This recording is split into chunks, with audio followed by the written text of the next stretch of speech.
What's up? Hi, everybody. Sorry I'm late.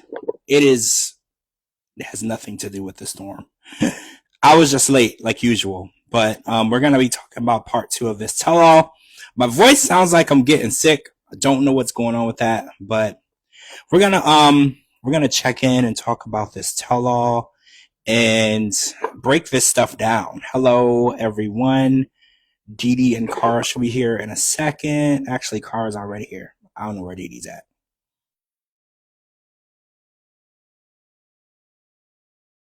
Streamless tonight. It was not on any streaming service, so I really hope everybody was able to even watch the show, because at this point, hey, Hi. how are you? I'm okay. How are you? I'm good. We didn't get any of the storm here, so we're good to go. Hey, I'm bundled up for Dee Dee.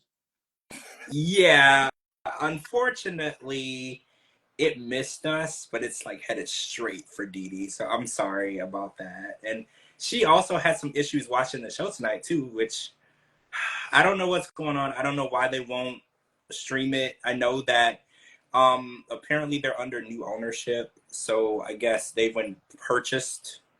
I don't know. Somebody was trying to explain it to me. They're like, they're not the same company they were a year ago. So I think that I don't know. I don't know what's going on with it, but for some reason they want you to watch the shows live. It's like it's 1990 live, and they want everybody watching TV. And it's like, I don't understand why they want you for streaming to purchase. They want you to purchase it now. Each one, they want you to pay for it now. A chance in hell. No, yeah, there's no way. There's chance. no way. So I'm gonna be canceling my HBO Max because there's no way that I'm gonna pay them any additional money to watch what they used to offer me for free. I mean, not for free. It was included in my subscription. Now it's not. But okay, we're gonna get into part 2. Part 2 was a little all over the place, so I don't know where y'all want to start. I don't know if you have notes. My notes are kind of all over the place because literally it was in the house, it was in the green room, it was on stage. There's just stuff from every angle. So what do y'all want to jump into? We can jump into anything. My notes are all over the place too. Let's talk about that our best witch friend watches porn. Yeah. So I'm gonna say that I wasn't surprised. What the hell? Wait, you were surprised? I wasn't surprised because she was the same person that was getting it on in a public bathroom. No, I'm not surprised. I'm surprised that she said that she watched it more than Manuel and Gino. Yeah, that's what surprised me. No, it didn't surprise me. Why are you surprised by that? I'm curious. I'm surprised by it. Because we all know Gino is obsessed with it. Yeah. But we all know Manuel is obsessed with it. And if she's this high career woman that has all this stuff going on, how can she watch it more than they do? So wait, is there like a double standard where women are not supposed to be watching porn? Like, is that like a thing? Like, is it weird that women are watching it, or is it weird that women are watching it more than men? It's weird that they have as much sex as they do, and she watches it more than he does. That's true. That's true, because if you have time to watch it all the time, and I don't know if this is accurate, but I believe that people watch porn in replacement of sex they're not having. That's just my thought process. So it would be weird if she says that they're having sex as much as they are, that she would find the time to be watching it. And she didn't say that they watched it together either, which is also kind of watched it more than him. Because I was like, well, as a couple, maybe they watch it together, and that, is a way to spice things up, get ideas so you don't fall into, the same thing or be bored. But she didn't say that. She didn't say that they were watching it together. She said that she'd rather watch women. Yeah. She is obsessed with women's boobs. She said it. She did. How do you explain that? Because that's a whole nother thing in itself, because we know Sophie is probably also obsessed with women's boobs. We're going to find out more about that next week when Kate takes the stage. But do you think Sophie is obsessed with anything that's obsessed with her, whether it's a man or a woman? 2 legs and a heartbeat. Yep. Or can bring her to the United States, right? Yeah. Like, that's very attractive in a living being. I've noticed with Sophie too. Like it's funny because she said something on the at the confessional room. She's like, I'm not looking forward to, you know, our time on the tell-all. And I was like, oh yeah, because that would mean you would have to take responsibility and answer to what you've done all season. Yep. And one thing that we know, well, she blocked me on Instagram, but one thing that we know is that she doesn't like to have to take any accountability for anything she did or explain anything that she did. And, you know, at the tell-all, that's kind of the one inescapable place, because on Instagram, you can just block people. You don't have to answer them. But when they ask you a question on the tell-all, it's pretty customary that you have to give them an answer, right? Like you have to say something. You can't just ignore it. Yeah. And I feel like this is going to be where she has to try to make it make sense of what she's been doing for the last 2.5 years. Because this isn't just one season of these people, right? Like we've been watching them for 2.5 years, and she's made it pretty clear that she doesn't want to leave Rob, but she doesn't actually want to be with Rob, which is the most confusing thing that I've ever tried to unravel. Because if you don't want to be with someone, but you also don't want to break up or divorce them, where does that leave you? In America, with the green card and someone right, exactly. It leaves you exactly where you want to be in a country where you're not allowed, right? Yeah. That it leaves you exactly where you want to be. And it's like, I'm trying to understand how she's going to make it make sense. Because I was like, well, I'm wondering if she has like, she wrote it down, you know, she has a story that she's going to try to sell us, or is she going to just wing it? Because I was like, anybody with any type of common sense, which a lot of people that don't have it, especially at this tell-all, but anybody, you can't tell me this story and make it make sense, because none of it makes sense to me. It's crazy. Yeah, I agree. So, but on the porn topic, I want to know why Gino's watching his ex. Yeah, his ex, Lindsay Ryder. So yeah, so apparently his ex is a porn star. And so it's not like his ex. Absolutely beautiful.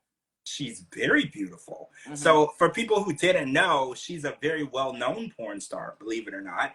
And she has videos like this. These aren't homemade videos that he made with her or she sent to him. These are professional videos. So I don't know if people were following that, because people were like, well, how does he have porn videos of his ex? This is her occupation. Yeah. She does this type of videos for a living, for money. So it's not like he had like saved videos on his phone. But again, it doesn't really make it any better, because this is a realistic person that you could call or text, or apparently she lives in Michigan, you could go see. So it makes it a little worse. Because remember, we were talking about this with Rob and Sophia a season ago, where we were like, well, does it matter if it's just random girls? And they were like, well, no, it's just a random girl that he can call, text, or actually have a relationship with. Because at first, when you hear, oh, it's a porn star, you're like, oh, well, porn stars don't interact with people. But this is a person that he had a relationship with in some way, shape, or form. Lindsay has went online and said that the relationship was no more than an arrangement. Like, in her opinion, it was an arrangement. You know how he met Jasmine on like a site for sugar babies? It was kind of that type of arrangement. But still, you know, I think that, and okay, so did you notice after the tell-all, they went back to the house and Jasmine was like, we should try to go on dates and we should try to work it out. And then Gino went in to kiss her and she gave the most disgusted look, as though someone was trying to assault her when he got close to her face. And it was really weird to me. For someone who claims that they want sex from this person so badly, her reaction gave me, call 911. I don't want this person near me. Isn't that what you got too? Absolutely. Yeah. And I 150% sided with Gino on this. I totally get why. I mean, is Jasmine beautiful from afar? Yeah, absolutely. To look at and never hear, she is gorgeous. But 2 minutes in a room with her and she is a ugly human being. And the shit she says, the way she belittles him and puts him down, it's awful. It is just awful. So I get why he doesn't want to sleep with her. I get it. Yeah, well, I gotta say, I understand too, because whenever you're being like abused like that mentally, you don't want to have any kind of sexual contact with your partner at all. Rob and Sophie both kind of took Gino's side on that. They were like, well, when somebody belittles you to that extent, because actually Rob said it to Michael too. He was like, if somebody was speaking to me and treating me the way that Angela treats you, I would have to leave that situation. There's no chance that I would have any type of relationship. And it's the same way with Gino. And even his family doesn't understand it. It's like he's sick of being belittled and emasculated and insulted. And then at the end of the night, after the person does all of those things to you, they want you to lay down with them. Like, can you imagine? Like, can you imagine? Because it's like, how I can't fathom someone who would say or do the things that she does to him, because that would have to be someone that hates me, right? The way that she talks to him and about him only comes from a place of hate. Yeah. The things that he says are below the belt. They're horrible. They're mean. They're despicable. And then at the end of the night, after she makes you feel that small, she's like, so are we going to have sex or not? And you're like, no. Like, you're the last person on earth that I would want to be intimate with. The things that you say, because in the back of your mind, you're like, well, if the person is attractive, but that's so irrelevant. Because when you think about it, like when I think about a person that I absolutely hate, or somebody that hates me or says horrible things to me, the last thing on my mind is us being intimate. Yeah. I hate that person, and they've hurt me, and they've done horrible things and said horrible things. The last thing I ever want to do is to be intimate with that person. I don't even want to see them, right? Like, I don't want to see them. I don't want to interact with them. I don't want them in my house. So the fact that they were like, oh, we slept in the same room, they are doomed. They need to stop, cut the bullshit. And I know it's important that they have to keep pretending that everything is going to work out, because there's a season of another show that, and you know, it has to make sense. But it's, I don't believe that when they arrived at this tell-all that they are together. I don't believe that. I also don't believe that Rob and Sophie are together. I believe, and he says he's going to say it next week. He's like, I'm in a marriage where I've been friend zoned, and he nailed that. He is in a marriage. He's married to a woman that wants to be his friend. That is literally the situation that he's in. And he needs to divorce her and send her back to where she came from. Yes. That's exact. Her and her mom. Her and her mom. They both need to go back to where they came from. And they used him and they preyed on him. And I feel like Rob was an easy target. And he's now paying the price of being an easy target. And I feel like they saw him. They were like, oh, he doesn't know what he's getting into. He would be somebody that we could easily manipulate. And that's exactly what happened. I feel bad for Rob. I truly feel bad for him. He is stuck between a rock and a hard place. Well, yeah, I do. Oh, speaking of porn, before we get too far off subject, Liz revealed something crazy tonight. And they were discussing her intimacy with Ed, which was a lot. But she was like, oh God, George, of stepbrother and stepsister storyline of porn. And I was like, whoa, this is getting really weird. Right? Like, and I think Ashley said it too. She's like, I don't judge anybody's kinks. But that's a weird kink. That's not a kink. Right. That's a weird kink, because that's like related in some way. Stepbrother, that's not related, but it's close enough to being related to make it weird, right? It's weird because it's dabbling into that area. And I think that they're both spewing hate at each other at this point, you know, because they're exes, they hate each other, they want to move forward. But I don't know. I feel like Ed calling his sister and trying to get his sister to explain the situation, it's all overkill. And I don't really understand what he thinks he's going to prove, because every time he opens his mouth, he proves to us that he's an ass. So I was like, you can call your sister, your mom, your cousin, your aunt, you can call Jesus Christ himself. No matter what they tell us, we see you. Yeah. We've heard you, and we've saw the way you treat women, not just her, women in general. Like, we're not going to take your side. You could literally call the Pope, and the Pope could be your spokesperson, and I'm still going to side with Liz because I've seen you act an ass, right? Like, it's not like I've not seen it and she's just making stuff up. I've seen it. I have proof. Yeah. Well, can we talk about how Liz was talking? They were over there talking with Ashley, and she said that when she had to be intimate with him, she had to get on top, and that got tired. Like, huh? Like, I've got to watch my words because I got people in the house tonight. But it goes back to the Vienna sausage. I'll just put it that way. Like, how? Well, she said that there was a lot of difficulty with intimacy with him, but that was one of the things she said. And she said he would get tired. And, one thing for sure, we know that Exactly. is Liz has got to be one hell of a gymnast. well, right. How did you even, because I think Jasmine was like, I need you to explain to me like anatomically how this works. Mhm. She's like, I'm not even trying to be funny, but she's like, I just need you to like tell me step by step with diagrams. Like, how Yeah. did this even work? Because I don't even understand it. I don't And know. right, and Well, not even after watching the flower episode, like oh, after having to watch the flower episode, we needed it like itemized just a little bit, like Oh how, yeah. when, where, like why. it was Yeah. in the back of my mind that Ed had to be good in bed because I never could figure out why There's these no women. way. There's no way. There's no way that guy is But good in bed. how There's do you no explain? How do you explain these women? Well, he made a comment tonight that he was like, "Oh, well, she wanted to take me for all my money. That's what she was in it for." I don't believe that bullshit either. She worked her way up from server to manager to co-owner of a restaurant. Yeah. She's doing just fine for herself. But she was in a shitty abusive relationship before Ed. So Ed comes in, talks nice, woos her, says all the right things. So she developed feelings for him. It has nothing to do with him being good in bed. I guarantee the first time they slept together, she was like, oh shit, I got to figure out how to get out of it. Well, I can't imagine that Sorry, y'all, but I keep having flashbacks of the flower, and Well, then I I keep can't having flashbacks imagine. of him standing up in the hot. I don't think that Liz ever went into this thinking like before they had sex, like this was gonna be mind blowing, right? Like I don't think that that was ever an expectation.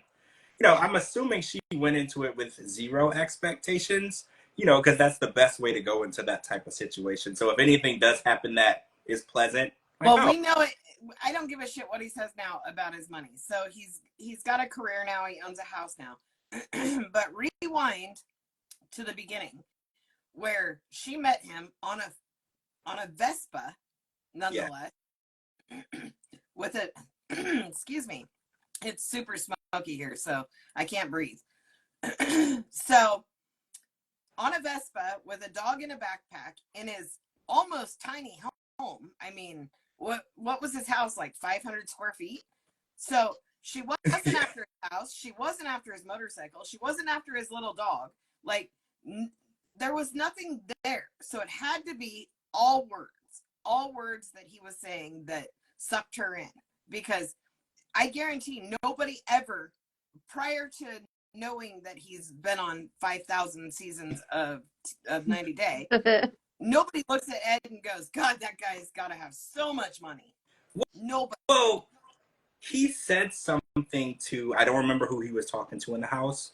Might have been Patrick, but he was like, foreign girls are much more appreciative or something along the lines. He's like, they appreciate you more than American girls. And I was like, so you're basically saying you prey on girls from impoverished parts of the world that depend on you, and you buy their affection. You basically promise them something that they couldn't have on their own. And so you're basically admitting that you prey on people that need to be taken care of, and then you convince them or manipulate them into being in a relationship. And I guess he realized the hard way, Liz is not a foreign girl. At some point, Liz finally took all that she could take. Now, granted, she has a lot of baggage, like you said, from other relationships. It took her longer than it would have taken you, right? Like to realize, but she finally was like, what am I doing? If I was a waitress and Ed came in, I would pass him off to a different server. I wouldn't even give it that time of day to talk to me. Really? So you wouldn't even do it for like the $50 tip? You were just like, no. Fuck that. No, No. you could pay me $1 million and I wouldn't know. Ew. That's disgusting. That's disgusting. But on a happy note, I did get my wish. Remember I told y'all last week that I was hoping that Jason would be in the house? Yeah. And I did get my wish. Yes. So thank you, TLC. Yes. So it made sense for Jason to be in the house. And it was nice to see, and Jason said it too. He's like, she's never had anyone to defend her and stand up for her on her side. So every time Ed tried it, Jason was right there. He was like, I'll get all up in your face. He's like, if you want to keep coming at her, come at me. You know, and Ed was a lot more quiet. You know, he removed himself from the situation. He would leave the room because he knows he's not going to go tit for tat with a man. He would go tit for tat with a woman, but he knows that there's no chance that he's going to go tit for tat with Jason. And Jason basically shut him up. He was like, look, you're going to shut up and stop disrespect. And Ed literally walked in another room with his wine and shut up. It literally worked. And I was like, see, this is exactly what Liz always needed. And now that she has Jason, it's going to rub off on her, and she's going to learn, you know, what to take and what not to take from people. And I'm just happy to see her self-worth so high up, right? Because she literally won't even fight with him. She won't raise her voice. He's literally in her past, because she had every opportunity to get mad, start yelling, start cursing. She was just like, I don't entertain this little man, right? Like, she's like, I don't entertain him. He's not my issue. I don't care. And I'm just happy to see that she sees that her self-worth is so much more, and she was lowering herself, right? She was lowering her standards to be with this dude. Her comment when Jason walked up behind her and she looked up and said, now I finally have a man that I can figuratively look up to. Right? And see, she doesn't even have to go, you know, below the belt. Like, he's going, like, trying to belittle her and parenting and all that. She doesn't even have to do that. She just has to state the obvious, and we can all see it. Oh, so Lauren told us, I missed this. I don't follow Lauren on social media, but apparently she did an interview, and she said this to every person when we do interviews: who's the person in the 9-Day universe you love? Who's the person that you don't? Her answer was Ed. Ed retaliated in another interview, and he said that she was a bottom feeding, what was the other thing he said? A bottom feeder and the lowest of the low. The lowest of the low.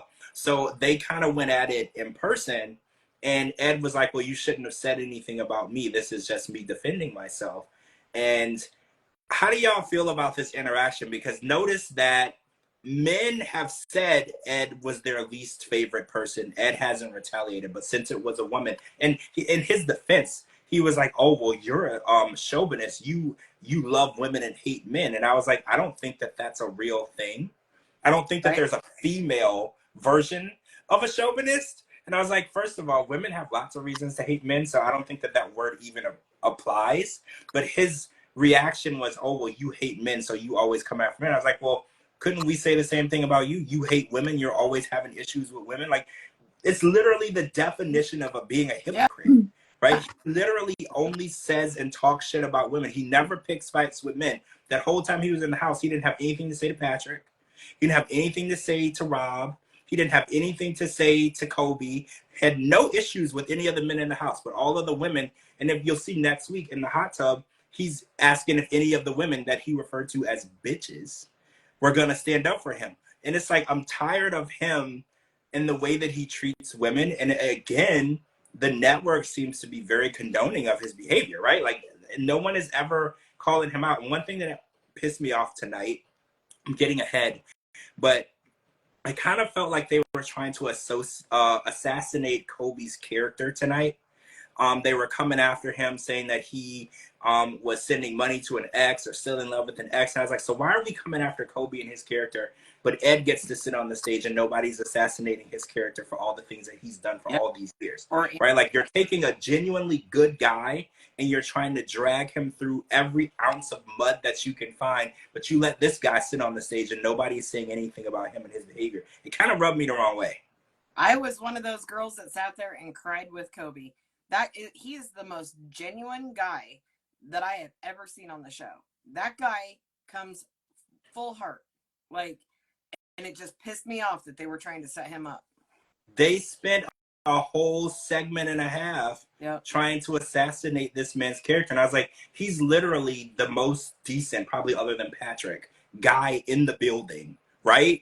Like, it doesn't get any more decent than this man. And you're going to spend a whole segment and a half trying to make him being a liar, a cheater, a piece of crap, sending money. And I was like, I hated that they had the audacity to spend that much time on him, but nobody wanted to assassinate Ed's character. Right? Like, Ed is safe. Like, nobody's going to bother him. Nobody's going to question all this nasty stuff that he said to Liz within the last 20 minutes. Nobody's going to even bring that up. But since Kobe is a good guy, he takes care of his kids. He married his wife when she got pregnant. He moved out of her parents' house. He's done all the things that he said he would do. Let's go after him. Right? Like, that really pissed me off. Yeah, me too. Oh, so Pajama Mama said, what's a bottom feeder? So that term comes from, okay, so you know, like in the ocean, there's like bottom feeders, and I think they're like shrimp, crawfish. Basically, that term comes from like roaches, right? Like roaches are rats, but like when I was growing up in Louisiana, we called them bottom feeders. They were like crawfish, shrimp, crabs, like the bottom of the ocean. But it also applies for like, you know, bottom feeders in the world too. So like roaches and rats would also. So basically, he was saying that she was an insect, or the lowest of the low that you could be in the world, is basically what he was trying to call her. Well, first of all, if a man come after me and was saying those kind of words, and my partner sat there and did not even stand up to whoop his ass or even try to defend me, we would be signing divorce papers, but not before I would kick his ass first. Yeah. So I was thinking that too, right? And the only thing that went through my mind was, because I was like waiting for them to cut to Alexi, and he was in the room, and I was like, well, maybe Alexi is like, I know that she can handle it on her own. And it don't matter. It don't matter. A man that is not going to stand up for his woman, I know I got to watch my mouth, but I mean, that's lower than low. If a man cannot stand up for his woman, especially when another man is attacking her, then he's lower of the lows, in my opinion. I noticed it. I was thinking it too. Like, I'm not gonna lie. I was like, where's Alexi? Because they were sitting next to each other. They're like in each other's face, and I was like, see, this is where I would get in between them. Absolutely. You know, like, because first of all, a man should not be that close to a woman yelling at her. That's unacceptable. And I would get in between them, like, hey, you're not gonna talk to her that close with that tone. You know, I didn't agree with that. But I was like, well, I know there are some women in the world who don't like when men come in and try to be Captain Save Her. Like, there are some women who are very independent, and they're like, well, let me handle it, and if I need you, I'll call you. So I was like, maybe they have that type of relationship. I don't know. I doubt that. No. So I don't know. I'm not, like I said, I'm not a huge fan of Lauren or Alexi, but I did feel like Lauren wears the pants in the relationship. We all know that. Well, yeah. So well, see, she does, but at the end of the day, because if another woman was going after Alexi, Lauren would have jumped in. Oh, so why can't Lexi jump in? And I wish somebody would tell my man that he can't jump in if somebody is trying to disrespect me, which I mean my partner would already know. Don't even worry about it. But still, they better jump in anyway, whether I can take care of myself or not. You better show me that respect. If not, your ass gonna pay for it when I get done with them. Yep, I agree. Well, I think you answered it. You said that Lauren wears the pants in the relationship, so I think Alexi doesn't necessarily feel he has to step in because Lauren wears the pants. She's the one that handles everything. She tells him what to do. So he doesn't feel that he needs to defend her because she's the one that he probably has to defend himself against. Right? Like, because she's doesn't matter. See, I think in this day and age, there's different types of relationships now. And there's a lot of relationships where the woman is the one that you need to fear, right? Like, it's not the guy. Like, you remember back in the day, if you like get into an argument with a woman, you have to look over your shoulder because like her husband is going to come out of nowhere and knock you out. Like, I feel like now the relationship hierarchy is different. Like, I feel like a lot of times the woman is the one that you need to worry about. She's the one that she's the one that makes the money, and she's the one that is badass, and she doesn't need anybody she's gonna knock you out herself, and then her husband might come and help her later on. And I think a lot of times these relationships, the newer relationships, that's how they are now. My husband's behind the house digging the hole. Like, he knows I got it. Right, exactly. He's like, well, what'd you do? How do we fix it? Right? Like, it's an after the fact type thing. And I think a lot of times we expect, you know, oh, a woman's getting into an altercation, a man has to come save her. It's 2024. Women are not depending on men to come save them anymore. Women are able to handle things. And, you know, maybe the man will go bail her out. You know, like, he'll go bail her out after all this stuff goes down. But she's gonna handle her business. And I feel like Lauren, yeah, Judy, you're right. Lauren's a New Yorker. You know, I feel like Lauren is tough. She might come across as a little LA. Okay, but I think Lauren is tough. Come on. I completely disagree, because we literally watched her start bawling as soon. I mean, she's so nosy. She has to go and tell Michael what to do, and she's trying to solve everybody else's relationships and blah blah blah. And then Angela raises her voice 10 octaves, and Lauren's crying. It's all my fault. It's all my fault. Shut up. Shut up. Well, yeah, I did think that was ridiculous. First of all, how could it be your fault? They hated each other before you got here. So it can't be your fault, right? Like, they've hated each other for months. Don't make a situation Cara, me and you need to go show these women how to handle a man. I would love to.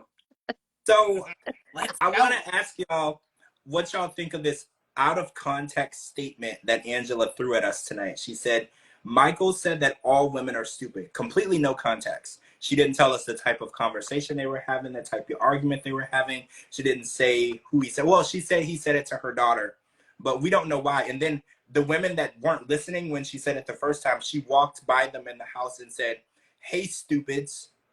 And then when they reacted, they're like, oh, well, I didn't say it. Michael said that all women are stupid. So how do you guys feel? Like, do you feel like Angela is trying to plant seeds about Michael throughout the house? Like, and I feel like since they've arrived, she's been trying to get people to build a understanding of who Michael is and what he's about. And I feel like the best way for someone to show their true colors is to let them. You know, I was always taught, you know, if a person is a bad person, it's only a matter of time before everybody realizes the type of person that they are. You don't have to do any damage control or to go and damage their character. Bad people do that on their own. It only takes a certain amount of time for you to see their true colors. And I feel like if Angela had any worry about people liking him, you know, if he is the person you say he is, people will see that. You know, so I don't understand why she feels it's her responsibility to assassinate his character. And anytime that he is building a relationship with anyone or talking or having a conversation, she takes it as a direct threat to her, which is really interesting, because it's like, if you're the victim, like if you say, for instance, you're telling your story or writing a book, you're the victim in the story, you're gonna tell the story, or if there's a movie documentary, I'm gonna watch it. I still get to make my own observation and opinion over what happened, even because there are people who have documentaries out that are saying they're the victims. Hell, Gypsy Rose is one of them. She swears up and down she's a victim in that situation. Most people think she is. A lot of people still think she's not. We all get to make our own observation, and Angela feels that we don't have that. We don't have that. We are supposed to believe he's a horrible human being because she said so, and that's just not how it works. Well, I've already. Well, like I always say, the guilty dog always barks first. I've sided from the jump. This poor guy has already paid his price. He's paid his dues. Let him live a happy life in America. Go, Michael. Team Michael. Shut the hell up, Angela. Get her off the freaking TV. Get her off TLC. Be done with this hot mess. She's an abusive human being. She doesn't give two shits who she's talking to. If someone's not there sucking her ass, then they're the enemy. But the second someone, Angie, you're the best, blah, blah, blah. Okay, come here, beautiful queen. The only thing Angela's ever said that I've ever agreed with was tonight, when she took that fucking tiara off and said, I'm not a queen. Damn straight you're not. I mean, I don't judge people for reacting emotionally in tough situations. And I think that her reactions show me that she's been hurt.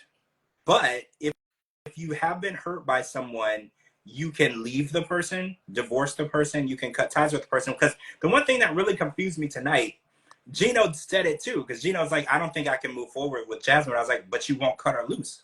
And it's the same shit with Angela and Michael. She's like, well, I can't move forward. He's a liar. I shouldn't have brought him here. I was like, cut him loose. Even Michael said, he's like, send me back. Yep. You do not get to keep me here and make my life a living hell just because you're hurt.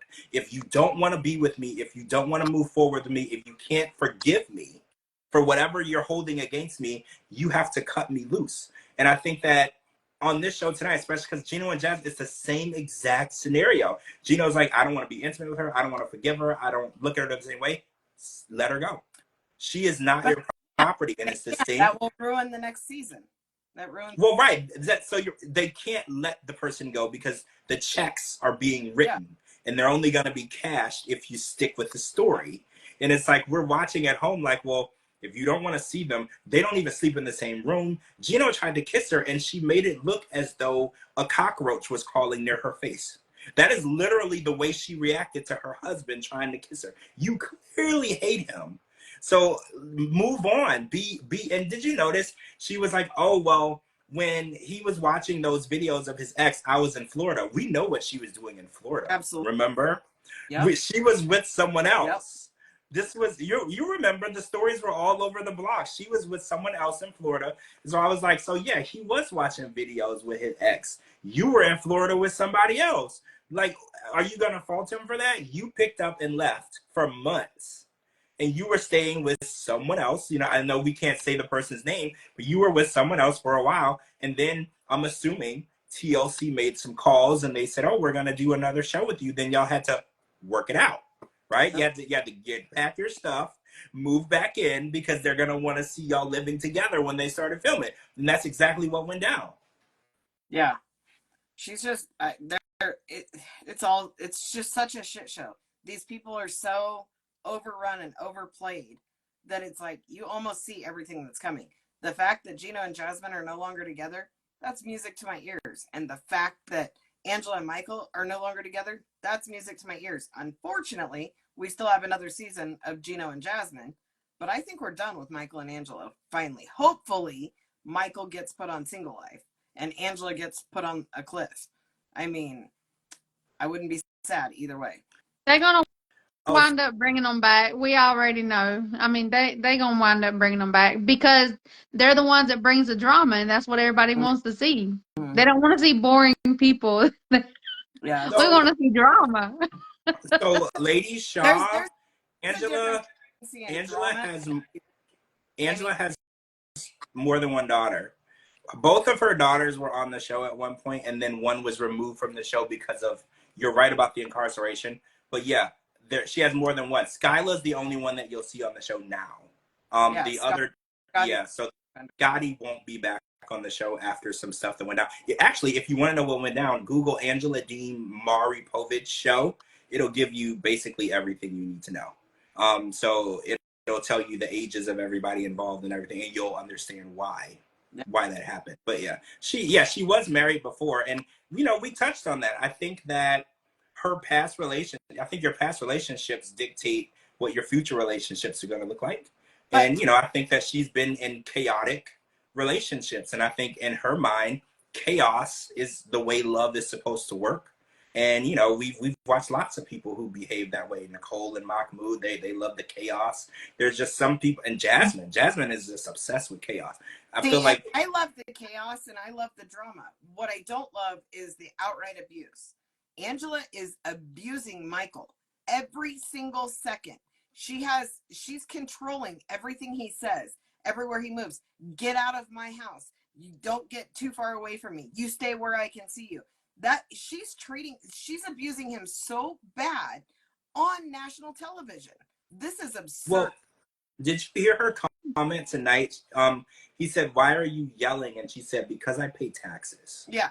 And I was like, and then she said, "Because I pay taxes." Something you don't, bitch. I'm like, you can't just. Well, how is she even going to tell him in front of everybody tonight? She told him, "Get out of my house." That's not her house. It's not even their house. It's not even TLC's house. They're renting it. That too. And you know, that statement made it seem to me, I could be wrong, that they back whatever she does. Because if she thought that she could get out of my house as though she and the network are one entity, it makes me think that she can do whatever she wants and they back her, right? Because Dee, if I go to your house and I get into an argument with someone and I say, get out of my house, Dee, you're going to look at me and say, you get out of my house. You can't tell people what to do, I don't know right? about that. Dee Dee's going to attack. Well, if it's you, George, I wouldn't say that. But if you weren't you, yeah, I would say that. Well, right. You'll be like, you don't get to make decisions of who can be in my house. Like, it's not yours. Yep. So that statement made the fact that she felt comfortable saying it and they aired it makes me think that she can do whatever she wants and she hasn't had to answer to anybody. That's what I really believe. Well, you know what? Well, you know what? I would love to see Michael take her to court for spousal abuse because he has the evidence. It's everywhere. She cannot say that she never abused that man, whether it was whether they paid her to do it or not. You see what I'm saying? It does not matter. That man went through a lot, and the way that she's treating him in front of everybody, I mean, come on. That man would make a living off of her if he were to take her to court for spousal abuse.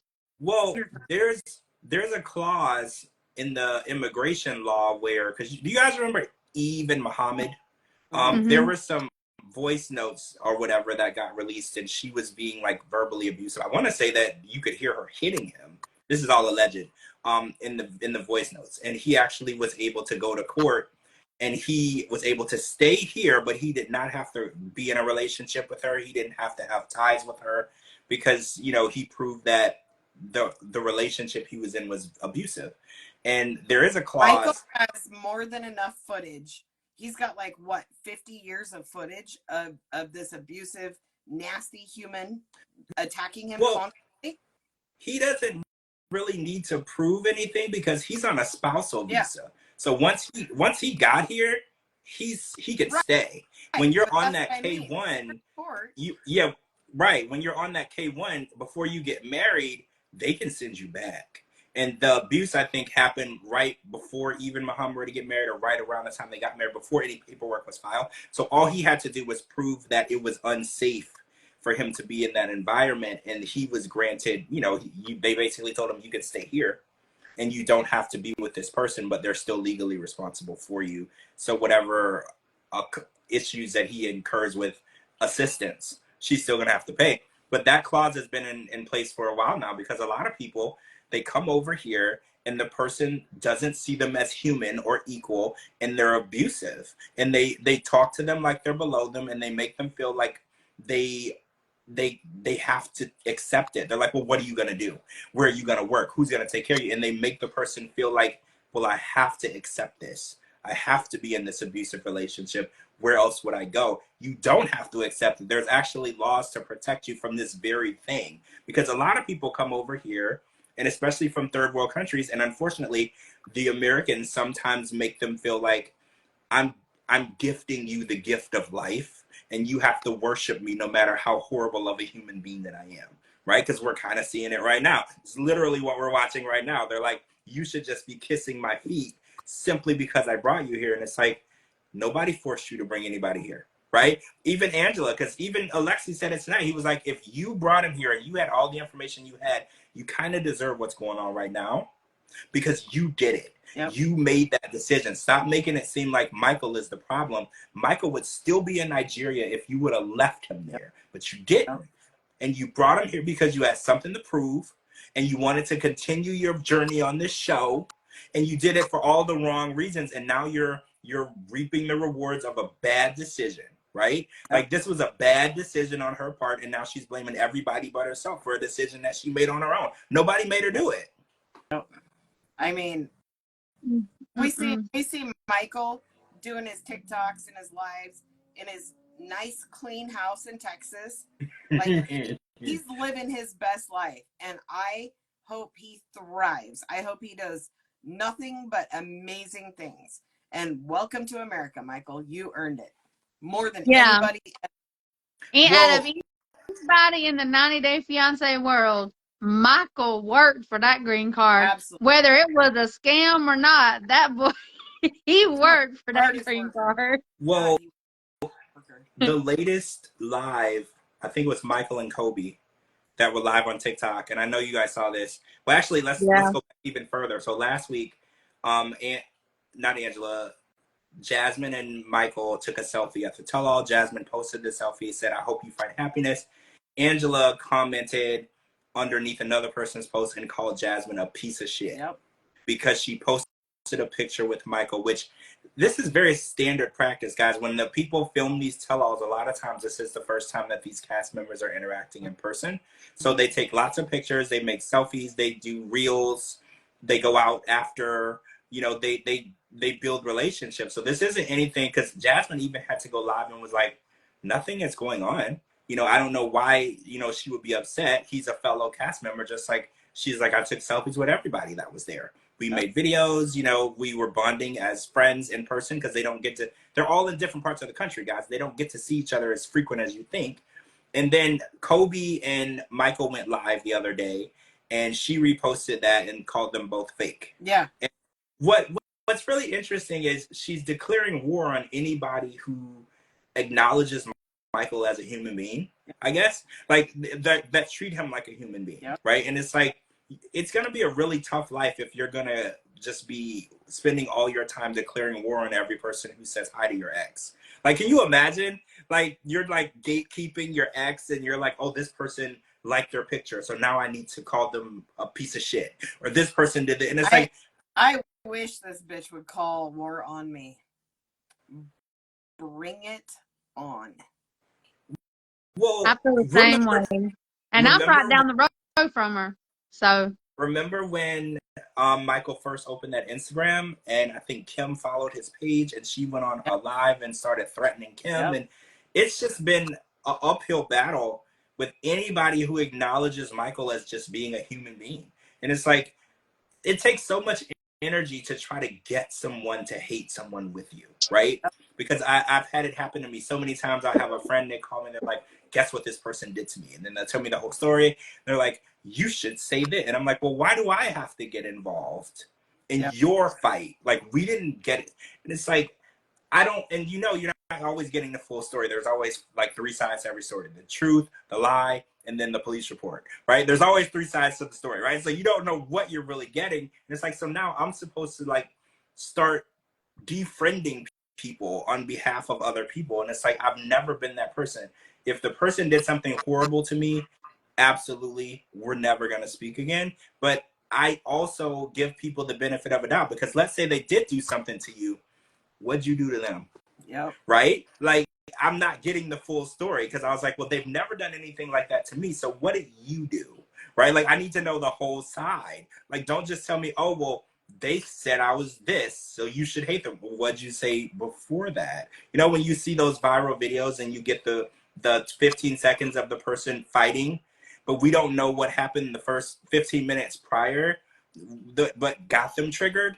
We just know that they did what they did. And it's like, I feel like that's kind of what's going on. And I don't know how she's going to ever find happiness if she's always gatekeeping everybody that interacts with him, right? Like, I don't understand how she's going to live a full life if her whole life is dedicated to trying to ruin his. You know, like, if it didn't work out, you have to accept that it didn't work out and move on. You cannot spend your whole life, because even Patrick said it, or somebody said it on the show tonight, they're like, she's going to have a heart attack just at how angry she walks around. He walks in the room and her whole demeanor is anger and hate. And it's like, if somebody has that type of control over you, you have to let that go. You can't live your life like that. Yeah, I agree. Oh, so I want to talk about, Ed referred to Liz as old. So I had some people on Twitter explain it to me and break it down to me, because obviously Liz, 31 at the time of filming, is not old. Ed is old. Like, if we're going to get old, Ed is the older one in the situation. He meant it as she's old, as in been around the block and everyone's had a turn. He's basically calling her loose. And she was like old second, or old sloppy seconds that he doesn't want. He was basically saying that Jason is getting something that he had kicked to the curb. So how do y'all feel about that? Because it kind of pissed me off, because I was like, Ed, you're like twice her age, so you've probably been with way more people than she has. So are we really shaming a woman that you once claimed that you love because now she's happy with another person? He's literally got nothing bad on Liz, so he's grasping at straws. That's all. That's it. Yeah, and it's all it is. He's jealous because Jason's with her and he's not, and he knows that he can no longer treat her the way he's always treated her. Well, yes, Jason is giving her a new self worth, and even Ed said it. He's like, yeah, she's got Jason, and he's, you know, he's good looking, he's attractive, and I was like, so he knows he can't be what Jason is to her. No offense, Ed, but you can't be that. You know, like Jason is, not only does he treat her better than you, but physically, he's better than you. So right, like he. Also, I want to say really quick, this comment, Taryn, her ex is named Jason, so she's all, yeah, fuck Jason. She's not talking about the Jason we're talking about, just so you know. Oh, different Jason. Oh yeah, this Jason is Jayson. He's a good Jason. Different. He's a decent Jason. Not a bad Jason. Yeah, he's a good guy. We like him. We like him around these parts. We like him around these parts. We all know that tore Big Ed up especially whenever Jason picked her up over and threw her over his shoulder and took her to the room. Y'all know that tore Big Ed up. He had to try to come back with something because he don't got nothing on her. Yeah. So really quick, before we run out of time, I want to go back and touch base on this Angela thing and her anger and the way she talks to Michael. Okay.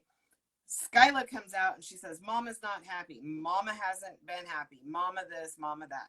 All I can see with this whole shit show is Angela yelling at Michael in that house full of children. Yeah. That's messed up.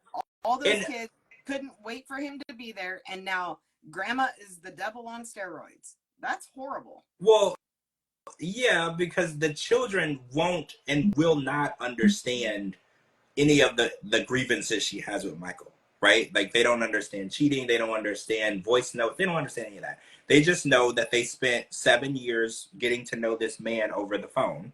He arrives, and now their whole life is completely torn upside down. Now that they're screaming, there's yelling, there's probably things being thrown around.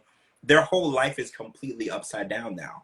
And now they don't know what to do because, you know, children, they don't know whose side to take. They just want everybody to get along. You know, children don't have the understanding of why people are arguing, why adults do the things that they do. They just know that they want things to go back to the way they were. When Michael was all the way in Nigeria, their grandmother was happy. They just want it back to where it was. And you're right, those kids are going to be traumatized. However this went down, like, imagine what we saw in the house with cameras there. Imagine what went down with no one else around. Right. These children saw it, right? The kids saw it. You know, with the screaming, the yelling, the pushing. She took his bag and literally threw it out of her room. These kids have already lost their mom. They have already lost every single one of them. None of them have a father, which is why Mima is raising them. Then Mima brings random guy from a different country in. It's all nothing but chaos. Those kids have to be, I just feel so bad for those kids. When is somebody going to step in and put an end to that? Somebody needs to step in and put an end to that. Yeah. That's the main people that are going to suffer in this. Absolutely. And this whole thing, it's been a lot for me, and watching the way that Michael tries to explain. Do you also get the feeling that he's scared to tell us anything? Like, whenever people ask him a question, he seems really scared to really explain anything. Absolutely. Because I was like, I really feel like he has a lot to say, but he's like looking over his shoulder, and he's always wondering, like, well, what's the consequence of me telling people what's happening? Because everybody's like, Michael, how are things going? How do you feel? What's going on? He never has an explanation. Yep. And it's interesting because Angela has an explanation for everything. You don't even have to ask. She'll walk in the room and just tell you how pissed off she is. She's going to give you an explanation whether you want it or not. But when we try to understand what's going on with Michael and his side, he won't say anything. And I don't know if it's out of fear. I don't know if he was told, don't you say it. Like, I don't know what the situation is, but I feel like if he was able to tell what he's going through, more people would understand it better, you know? And I feel like, I mean, most people feel like regardless of what he's going through, they're still on his side, right? Most people have taken the leap and said, I don't care if he scammed her or not. I'm still on his side. Most people have actually taken that stance, but it still would help if he was able to give people a little more insight on how things. I take his side 1,000%. 1,000%. Yeah, me too. I'm with Carl on this one. Maybe because they were going through a divorce. I mean, they're going through a divorce. Maybe his lawyer is telling him to stay quiet about certain things, or TLC offered him a job as on the Single Life, and he doesn't want to. What do you call that thing? Get in the NDA. Yeah. I hope he's on the Single Life. I hope so. Man, that would burn her ass to the ground. Oh, I think we're running out of time. Have we been on for an hour? Yeah. Oh, yeah, I don't know. we're gonna run out. All right, guys. So we're gonna come back tomorrow, and we're gonna discuss, hopefully tomorrow, because there's a hurricane headed for Dee Dee's house. So everybody, make sure we say a prayer for Dee Dee in her area, because I guess it missed us, but it's going to Georgia. So that's something we got to be worried about. So hopefully, fingers crossed, we'll all be here and with internet, so we can go on tomorrow, so we can talk about The Other Way and Forbidden Love. If y'all haven't watched it, it came on tonight after 90 Day. And then there's a new Pillow Talk. They're going to Pillow Talk this show. And then, so we'll be back tomorrow to talk about that. Thank you for joining us tonight. Make sure you're following my co-host, Car and Dee Dee. They're tagging this video. Make sure you're following me on all social media platforms at George Mossey, georgemossey.com. Anywhere you get your podcast, type in The George Mossey Show. Everybody have a wonderful night, and we'll talk to you tomorrow. Bye. Bye.